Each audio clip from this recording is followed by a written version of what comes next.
We're starting off this week with a tour of the shadowy world of the Hactivist. People with serious skills who use their geek knowledge to devastating effect. Are they modern-day Robin Hoods or just common criminals? Shall we play a game?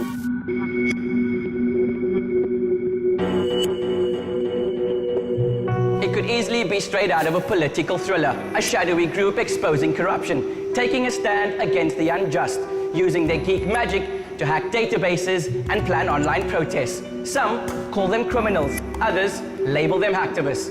They are anonymous. We are anonymous. We are legion. We do not forget.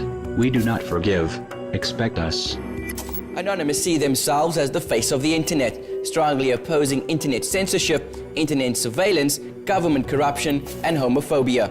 And the only way they're distinguished in public is by their stylized Guy Fawkes masks. They originated from the image board site 4chan in 2003. Some will have you believe they don't exist. The truth is, they've helped imprison animal abusers, sexual predators, and even expose government corruption.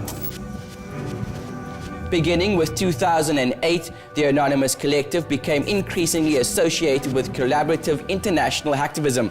They undertook protests and other actions in retaliation against anti-digital privacy campaigns by motion picture and recording industry trade associations. The most important aspect of Anonymous is its structure. Anonymous broadly represents the concept of any and all people as an unnamed collective. It is formless with no chain of command. Occasionally, the more technologically inclined members will discuss target selection or strategy in internet conversations, but for the most part, the force behind anonymous attacks comes from the legions of faceless contributors who volunteer their computer power to carry out the group's operations. Social networking services such as Facebook are used to mobilize real-world protests, where protesters and supporters rally in their Guy Fawkes masks. Anonymous has hacked their way into sites of the FBI, the CIA, the Syrian Ministry of Defense, to name but a few, implementing what's known as DDoS to temporarily bring down their sites. DDoS, or distributed denial of service, is the practice by which a website servers are flooded with requests until they become overloaded, taking the website offline. The petition compares it to repeatedly hitting the refresh button on a web page.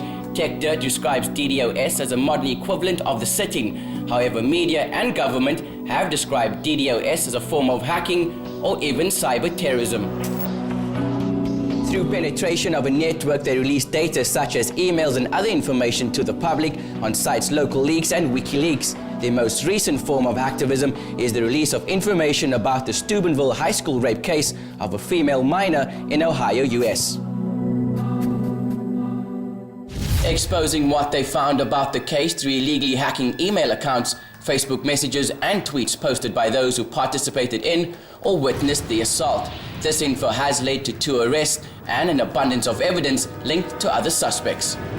Although they might be doing good, because of their nature, it's now reported that the FBI and CIA are now after their heads. Call them hackers, heroes, or even revolutionists, whatever the moniker, the outcome is the same. In essence, Anonymous is less of a collection of people and more of an idea that attracts rebels in search of a cause, and it's extremely hard to fight an idea.